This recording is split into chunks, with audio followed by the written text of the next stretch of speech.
तो दोस्तों, आज हम लोग CIB ABM की unit 3 money supply and inflation को पढ़ने जा रहे हैं। तो सबसे पहले हम समझते हैं कि मनी होती क्या होती है।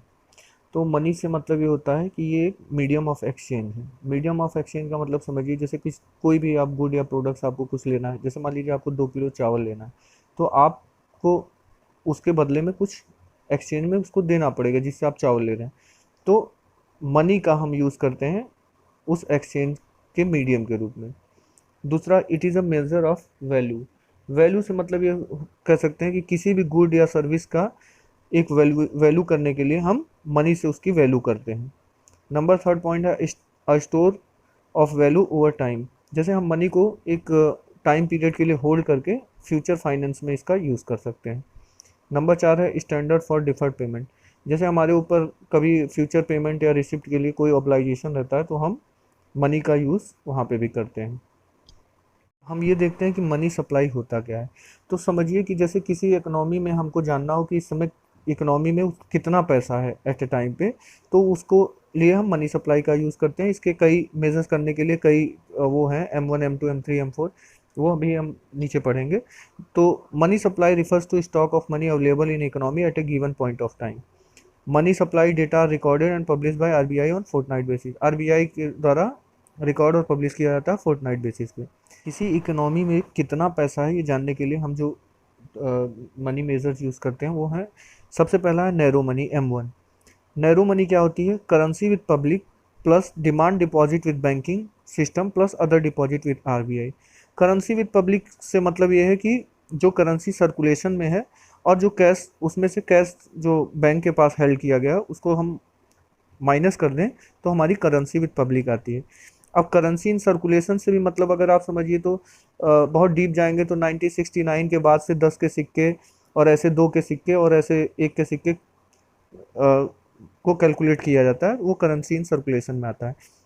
M1 जो होती है 100% लिक्विड मनी भी इसको कहा जाता है।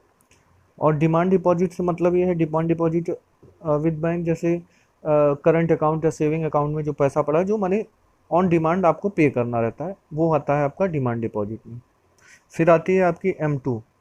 M2 क्या होती है? M1 plus saving deposit of post office saving bank. तो जो भी पोस्ट ऑफिस सेविंग बैंक में आपका जो भी सेविंग डिपॉजिट पड़ा हुआ है वो, और प्लस M1 को जोड़ते हैं तो हमसे M2 निकल के आता है। M3 क्या होता है? M1 plus time deposit with banking system.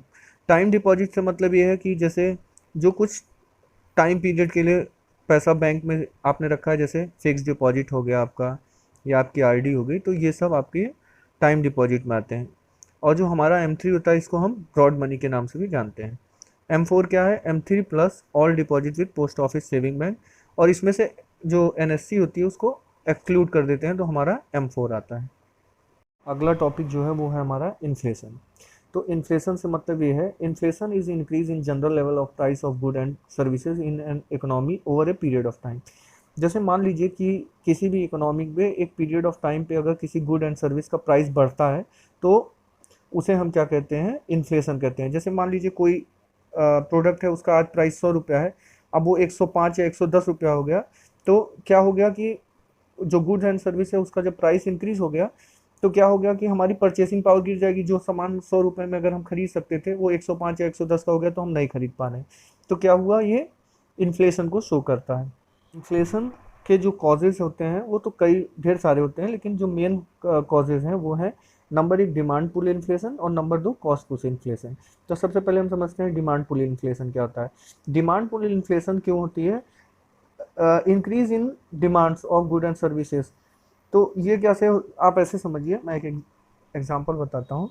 जैसे मान लीजिए आपका डिमांड एक्सीड कर रहा है, आपने डिमांड किसी चीज़ की डिमांड एक्सीड कर रही है, हाँ, तो क्या होगा? अब सप्लाई क्या है? सप्लाई उतनी नहीं है, डिमांड सप्लाई से ज़्यादा हो गई है। मान लीजिए आप डिमांड कर रहे हैं 15 की और सप्लाई जो हो रही है वो आपका 10 सप्लाई हो रहा है। तो होगा क्या? अब सप्लाई कम हो रही है तो इससे क्या होगा? शॉर्टेज हो जाएगा, और जब शॉर्टेज होगा तो जो भी माने गुड्स या सर्विस है उसके प्राइस जो क्या होगा, price of good and service वो इंक्रीज करेगा। तो जब प्राइस इंक्रीज हो जाएगा किसी भी गुड्स एंड सर्विस का तो आपका परचेसिंग पावर गिर जाएगा। जो सामान आप पहले खरीद सकते थे वो अब नहीं खरीद सकते। डिमांड इंक्रीज होने की वजह से जो आपका price of goods and services का जो इंक्रीज होता है जिससे आपकी परचेसिंग पावर गिरती है, इस टाइप की जो इन्फ्लेशन होती है वो डिमांड पुल इन्फ्लेशन होती है। दूसरा ये है increase in quantity of money in people's. मान लीजिए आपके पास अगर आप 100 रुपया पा रहे थे, अब मान लीजिए 110 रुपया आपको मिलने लगा, तो आप ज़्यादा डिमांड करेंगे किसी भी चीज़ की। तो डिमांड ज़्यादा होगी और सप्लाई का कांस्टेंट है, तो क्या होगा, ऑब्वियस है शॉर्टेज होगा, तो क्या होगा, उससे आपका प्राइस इंक्रीज होगा और आपका मार्केट में इन्फ्लेशन आएगा। दूसरा है कॉस्ट पुश इन्फ्लेशन। इसमें क्या होता है, rise in cost of production of good and services.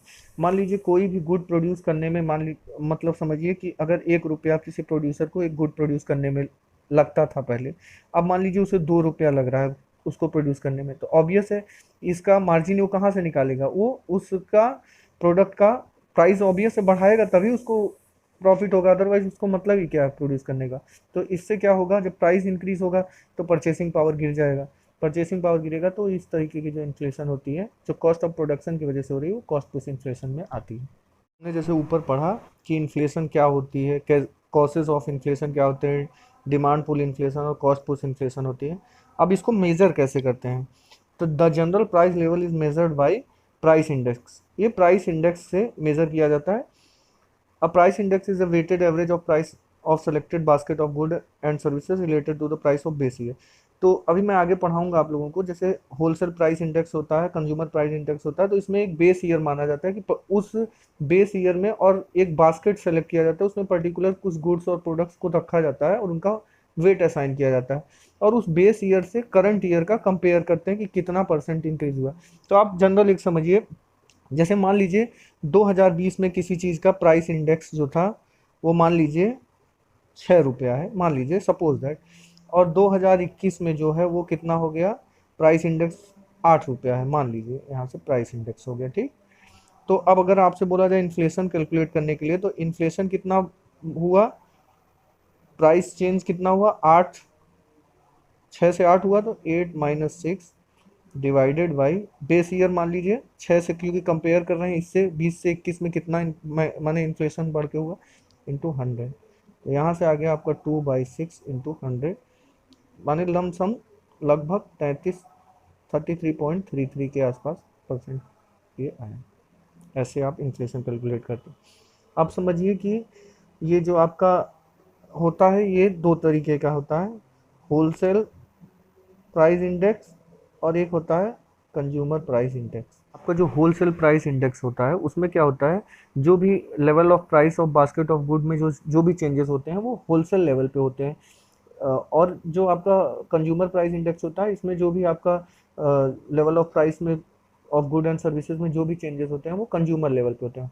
Wholesale level पे माने होलसेलर जो भी पैसा पेमेंट करता है गुड और सर्विस का, वो यहाँ पे देखा जाता है। और जो कंज्यूमर प्राइस इंडेक्स में हाउस होल्ड को परचेज करने में गुड्स एंड सर्विस में जो भी प्राइस लेवल ऑफ बास्केट में चेंजेस होते हैं वो आपका कंज्यूमर प्राइस इंडेक्स में होता है।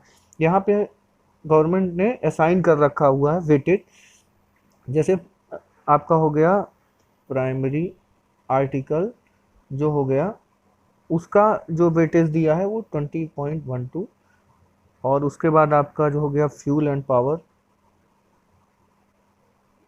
उसका वेट दिया है 14.91, और आपका तीसरे नंबर पे है मैन्युफैक्चर प्रोडक्ट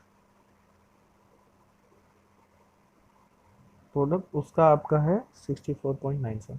माने अगर आप एक अंदाजन देखें तो 20% हो गया primary article, fuel and power 15% और 65% है मैन्युफैक्चर प्रोडक्ट।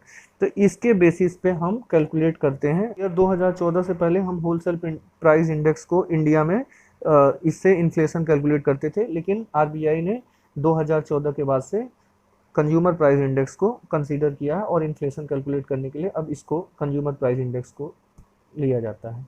तरीके के कंज्यूमर प्राइस इंडेक्स हमारे पास हैं, एक CPI for industrial worker, CPI for agriculture labour और CPI for rural labour, and CPI rural urban and CPI combined.